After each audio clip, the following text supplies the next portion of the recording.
and welcome to this episode of Art Sably in Conversation. My name is Diane Collin.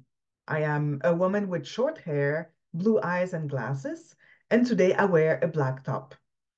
Behind me are an electronic piano and white shelves with books. This series presents artists, academics, and project leaders who dedicate their time and energy to a better accessibility for people with disabilities in the arts. You can find more of these conversations on our website, artsably.com, which is spelled artsably.com.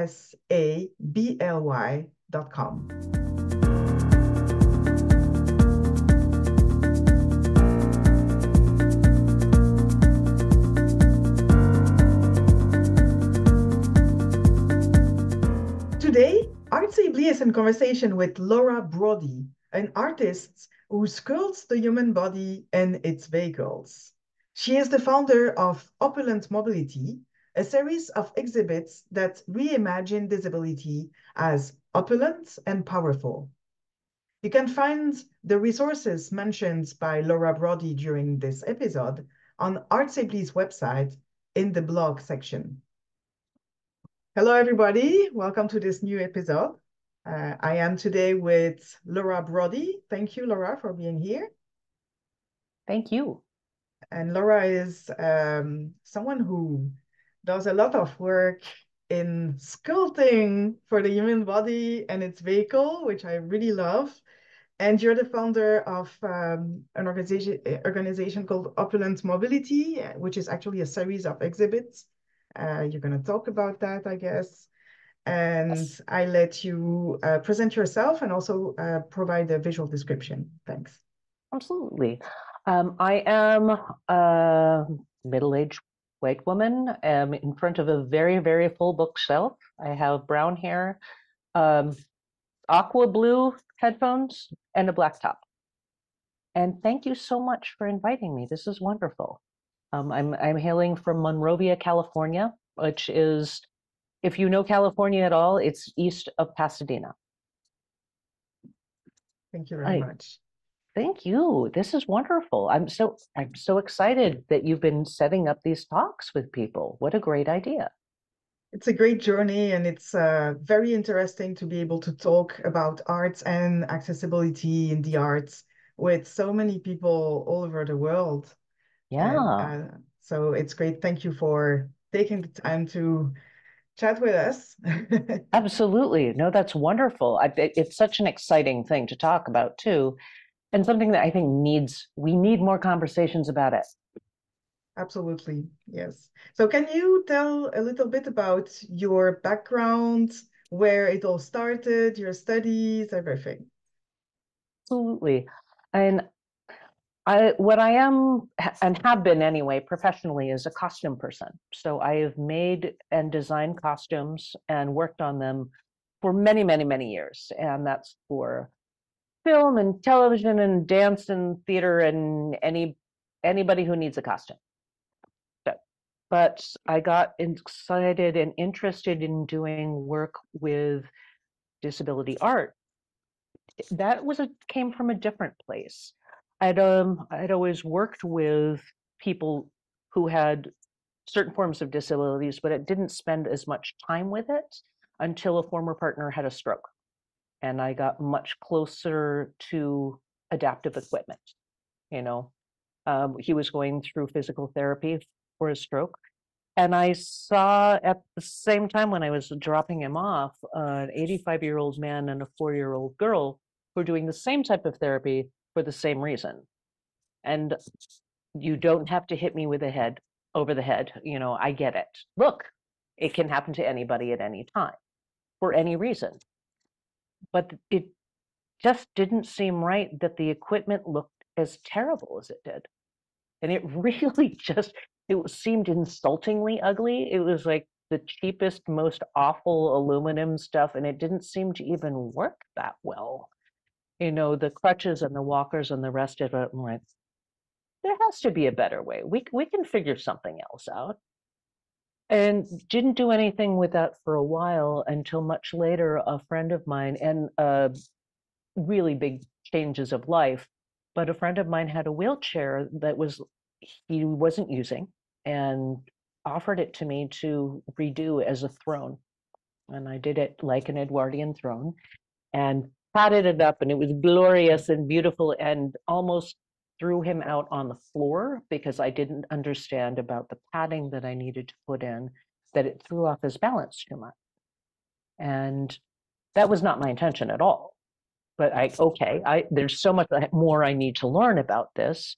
Maybe I don't start with redesigning people's equipment before I learn a lot more, you know. But I also started trying to find places to share the work. And it was so tricky and hard to find places that were accessible. So to even it didn't feel right to bring a wheelchair to a place where somebody in a wheelchair can't get to. And as I started researching it and realizing there were a lot of designs for equipment that were interesting, and none of them were going out on the market. So I'm like, what is happening? There is so much more. It just felt like I just scratched the surface. And I thought, okay, I can't be the only one thinking about it. And maybe I can put on a show, because I'm a collaborative artist at heart. Spent a lot of time working in theater, and thought, okay, I'll find some other artists who are interested in this topic, about reimagining disability. And I tried to put on a show, and I figured, how hard could it be? Which was the understatement of the century. But over the years, Opulent Mobility, which is what I've called this series of exhibits, asks artists to reimagine disability as opulent and powerful. And because I didn't ever specify what type of disability when people got involved, it's covered everything, really, from mental health issues, mobility issues, eyesight, hearing, you name it. And just looking at it in new ways, or approaching it in new ways. And my own artwork has changed, certainly as I've been working more on my own chronic health issues and invisible disabilities. So it's 10 years now. It's almost amazing to me that that's happened. I've been doing it for 10 years. When did it start exactly? I thought it was 2013. 2013 was the first exhibit. Oh. I actually did the very first piece. I started in 2009, but I didn't really start putting things together. It took about a year to get the first show, because I just wanted a space that was really accessible, and I had my heart set on this space, and they didn't want to talk to me. And so I had to bug them so much. And eventually I found out that they were upset because of all the money they had spent making the place accessible. It's like, okay, fine. But eventually they let me in. And then through the years, I've been finding other places to share the work, and really finding wonderful artists and such exciting work, but also finding yet more places that are not accessible. It's a real challenge. Would it be possible for you to share these places with us where you actually did these shows that were accessible to the audience, but also the artists, so that they can exhibit? Yes. I've done that, making it accessible to the audience and the artists, by starting and doing things online. Actually made an enormous amount of difference. And by adding in art descriptions. The second exhibit I did was in 2015, and that was at Cal State Northridge. And that most community colleges are mandated to be accessible. So it's a good space if you can get it. That is frequently a challenge to get into the gallery spaces unless you know a lot of people or already work at the school. But that was one of the first places where I ran into a really fine art describer who was excited by the show that I was doing. and offered to, because I was writing my own art descriptions, but I didn't really know how to do it. And she offered to look over what I had done and make corrections. It was so gracious of her and wonderful, but to make things more accessible for a blind and low vision people, and ever since then, I've been working with her. She's amazing. Carrie Grossman, thank you. That's awesome. She works out of a place called Audio Eyes. And so one of the things that I've been doing each time is trying to find other ways to make it more accessible. Doing them and putting everything up online has made a big difference. I also started to add in a voiceover of some of the descriptions as well, so you get another element, and much more detailed art descriptions, so you hopefully get the experience of really looking at the art and getting more involved with it. 2017, that was the next one after that, and that one was online.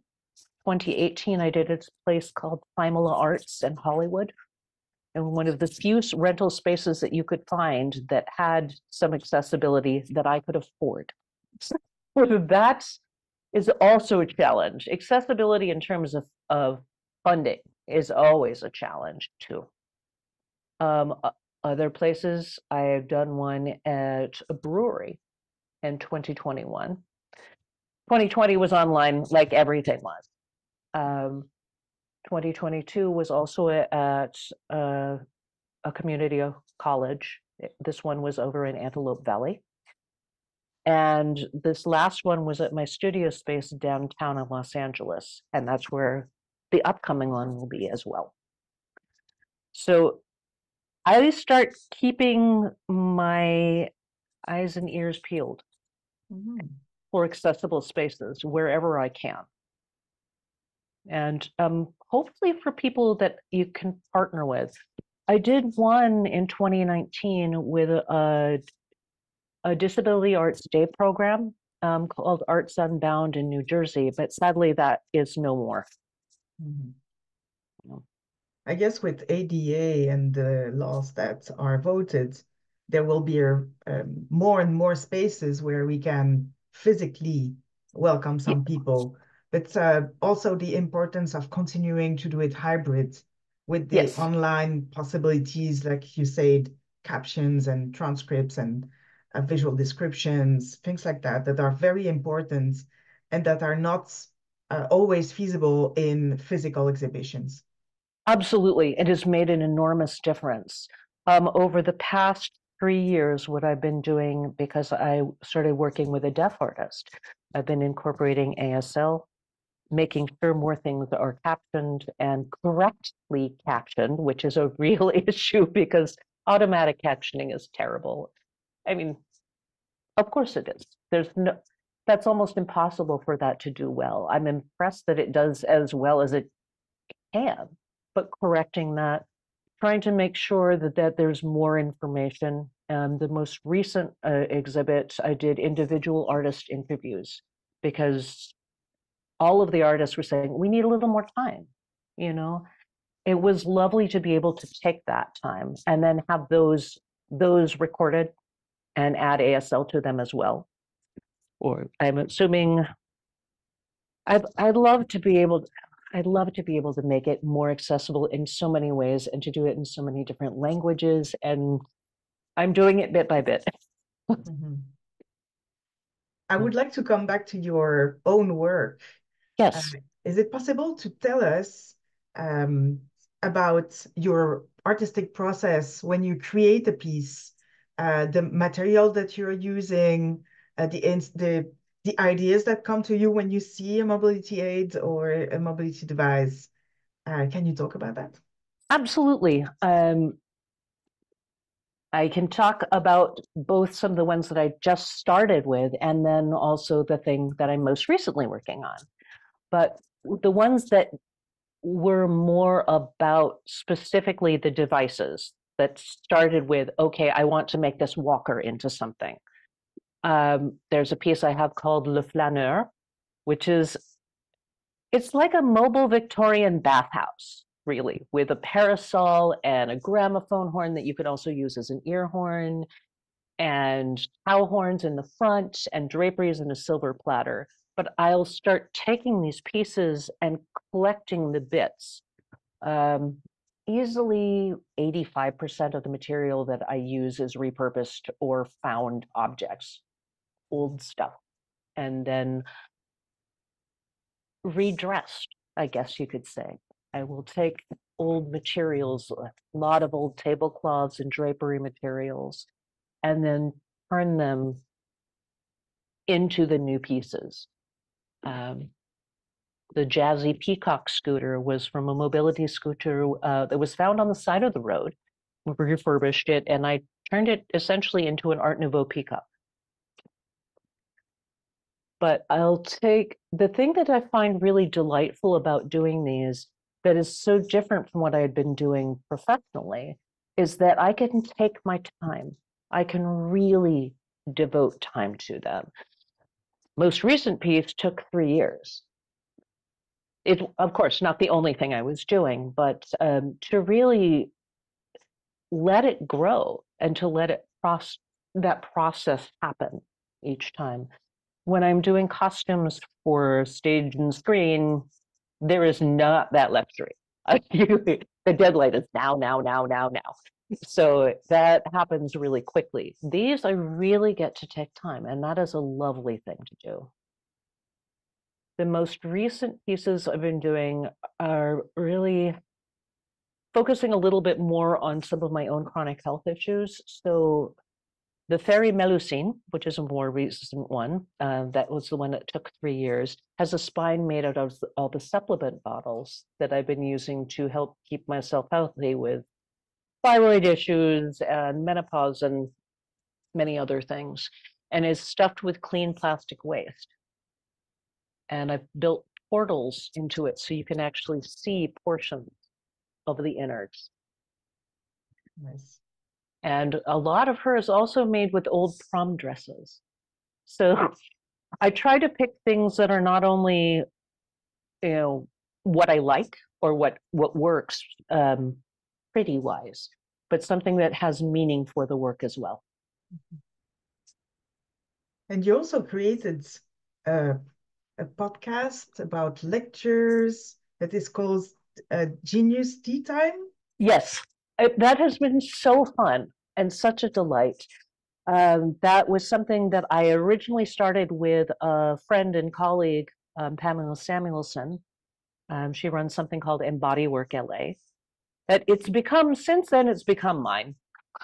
What we found is that we knew a lot of people who had really fascinating stories and were very knowledgeable and passionate about many different topics. Like, well, how about we bring you in and let's talk about that? So it's done with a suggested donation each time, and that's any donations are split into thirds. So a third will go to the speaker, a third will go to their charity or mutual aid of choice, and then the rest of it will go to Opulent Mobility, hopefully to get more ASL interpretation. So sometimes that brings in money, sometimes it doesn't.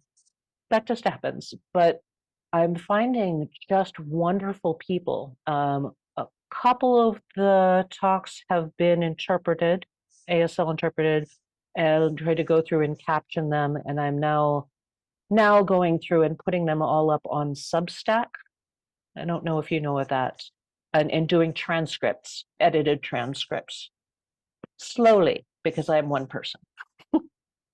Very So I'm good. trying to find funding to get to pay me to do that. And that's a very important point, is that when you create something that needs to be active and lively and maintained, you also have to open it to all kind of audiences. And Yes, this takes time, energy, so much, knowledge. Yes. as you know. You know, and that's because there's so many different topics. I mean, literally ranging from occultist ritual theater in the 1900s to today, to BDSM in the disability community, and the history of beatboxing and real estate. It's not like there's one audience for all of it but there probably will be people for each thing. So I've been archiving the talks. I really also wanted to create accessible programming. So much, there's a lot up on YouTube. A lot of the captions are terrible, as you know. And so putting up things that you could actually follow along is great. And they're fascinating people. Like the first speaker we had, an indigenous woman talking about the regenerative farming techniques of the Chumash and how it could help with climate catastrophe. Just fascinating person. I know. I'm looking forward to more. And do you get to invite some of the people you find with Opulent Mobility? Yes, just recently I brought in Andrea Jennings, who is somebody that I had met through a couple of disability art programmings, but she's just recently started a YouTube. No, it's a Pasadena media TV show about embracing accessibility all over, which is very cool. I'll share the link with you later because I don't remember the name right offhand.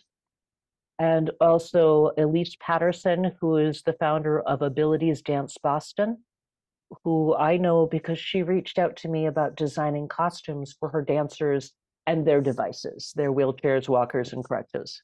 So very neat. It's Anthony Tesler, who is my co-curator, has also given a spot. I'm bringing people pretty regularly. And I'm interested in, hopefully more people will be, and people will learn about disability access and disability arts as well, along with the rest of things. Do you continue doing costumes in TV and films and theater, or? Right now, I've not been for the past year because the entertainment industry has been having some major strikes, and those are now over. But all of the what they call the below the line people, which is what I am part of, the people who actually make everything happen, are negotiating their contracts. And I'm not expecting very much. So I've essentially been out of that type of work for a year. What I chose to do during this time was really focus on finding grants and funding and making opulent mobility more of a going concern. Because in order for this to really grow, it needs to be more funded. So first off, because it's a full-time job, and there are only so many full-time jobs I can do. And I want to be able to pay people. I've been hiring some of the disabled artists to work with me. I would like to continue to do that. Thank you. I would like to make sure that I can bring in bring in deaf artists and have interpretation that is suited to them so that they can really be part of the show. And that costs. Each thing costs. So I'm finding things and I'm crossing my fingers for more. And I'm also working on some proposals for different forms of social practice art, setting up mending circles with different communities and making those as accessible as I can as well. So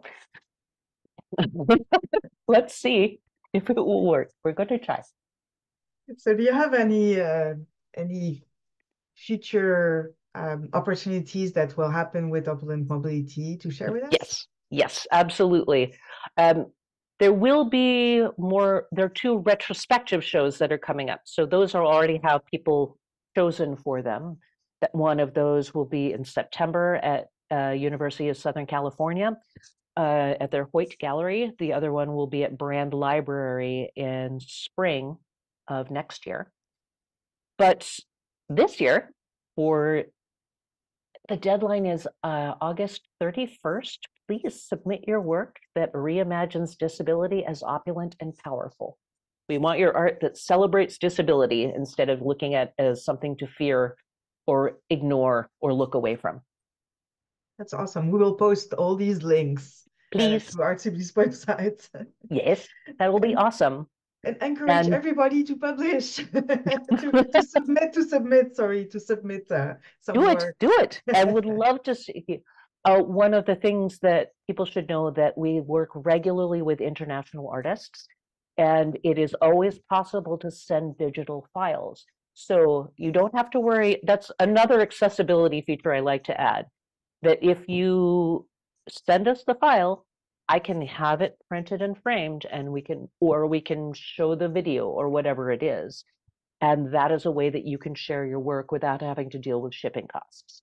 Because that can be very expensive if you are, say, coming from France or coming from England, or India was one of the artists more recently.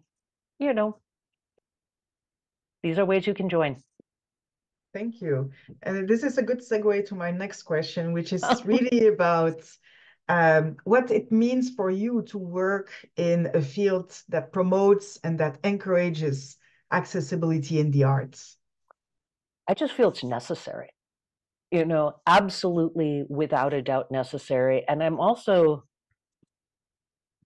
I'm constantly surprised at how little attention is paid to it. That it is like this literally benefits all of us. How many people are benefiting from captions all the time now? Why not have more of that? Why not have them work better?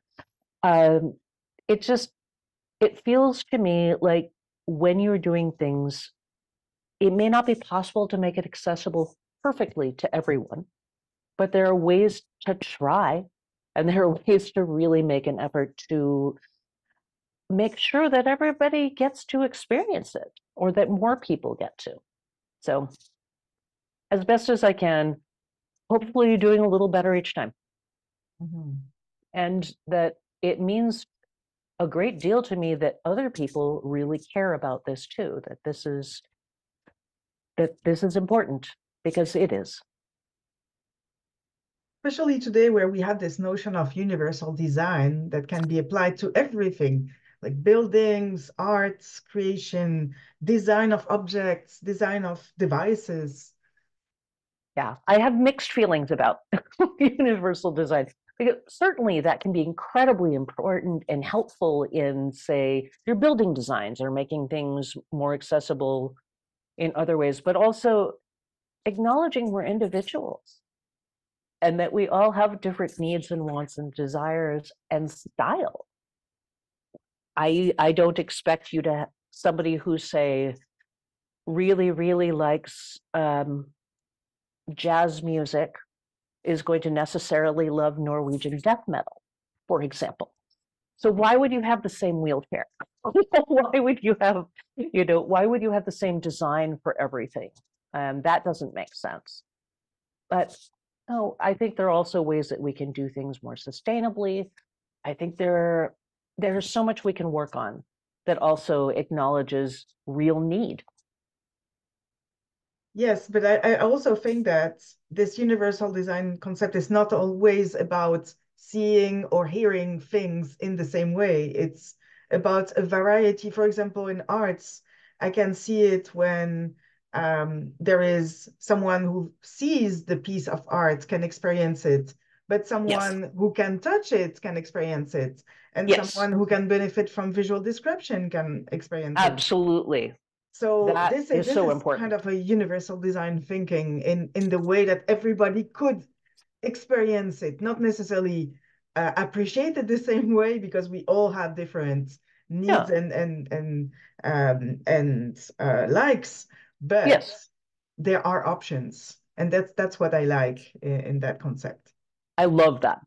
I think that's so important, and that I would love to do more tactile work.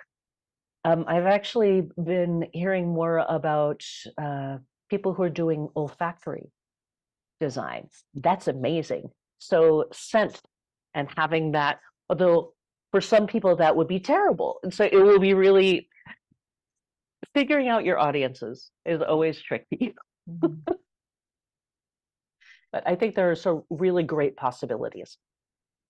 Yes, and it's also an exploration, an artistic exploration of all these possibilities that can be fun.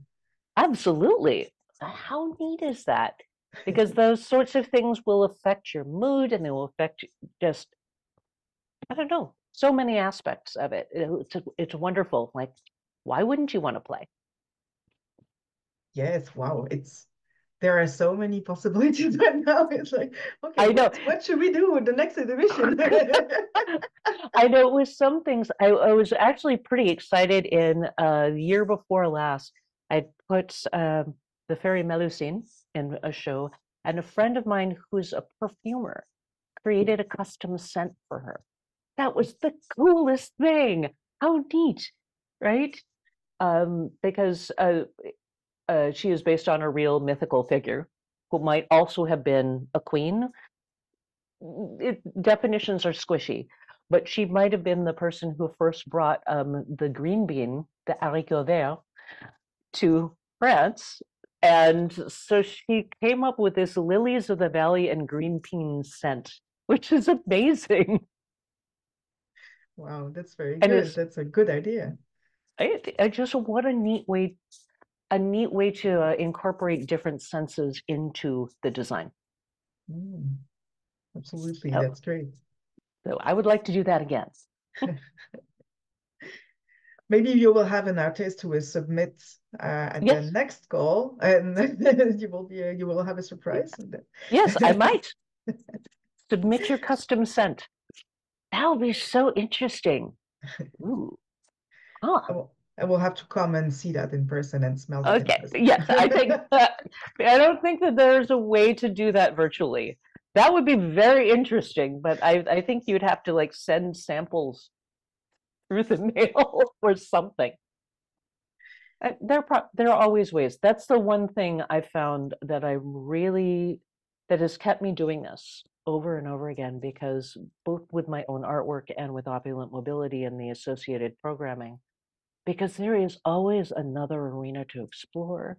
There's more around each corner, and there's so much more to learn each time. And I really love that. Thank you for sharing that. That's great. Welcome. It's exciting. Yes. I have a last question for you, Okay. which is about collaborations and meeting people and maybe having someone in mind or someone close to your work who really pushed you or really encouraged you to do whatever you're doing right now. And if you had one or two people in mind, who would it be and why?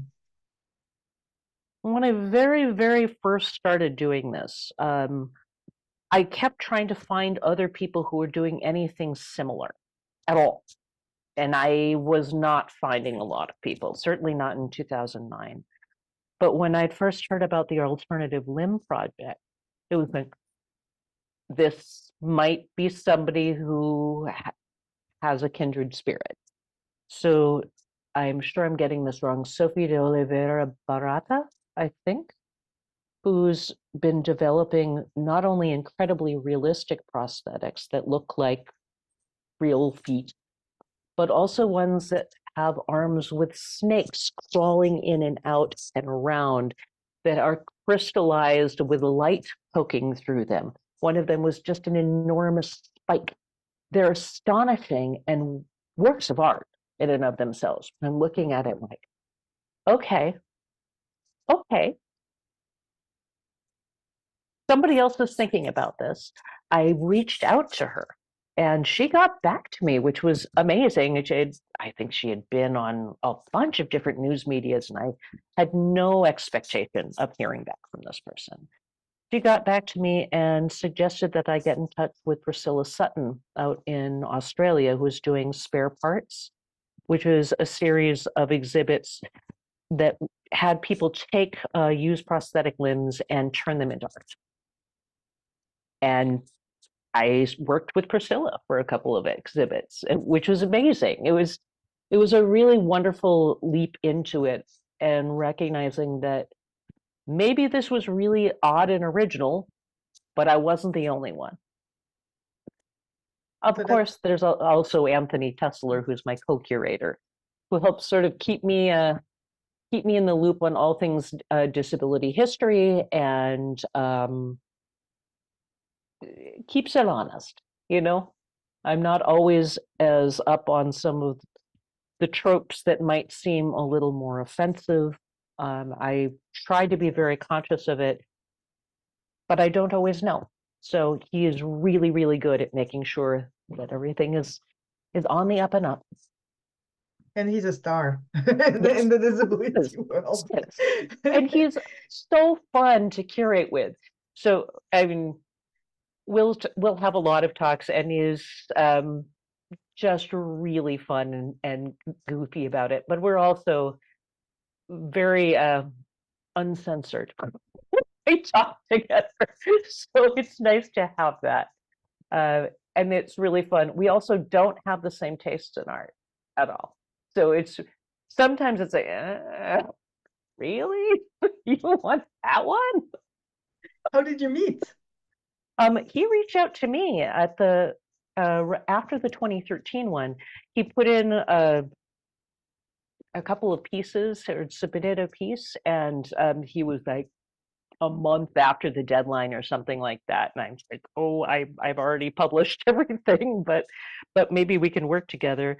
And then just kept keeping in touch, and I asked him to co-curate the next one in 2015, and we've been working together since. So that's been really cool. Very Yeah, nice. yeah. He's a great guy. Thank you so much for this conversation. Thank you. I'm so happy to do this. Thank you for reaching out. You're very welcome. It has been a pleasure to share that. And maybe you have a last word of advice to all the artists who are listening to us and who are like, maybe I should submit a piece, maybe not. I'm going to absolutely say yes. One of the things I really like to do with artists, like if it doesn't work with a theme, I will tell you. I will also maybe suggest other places where you could try to submit your work.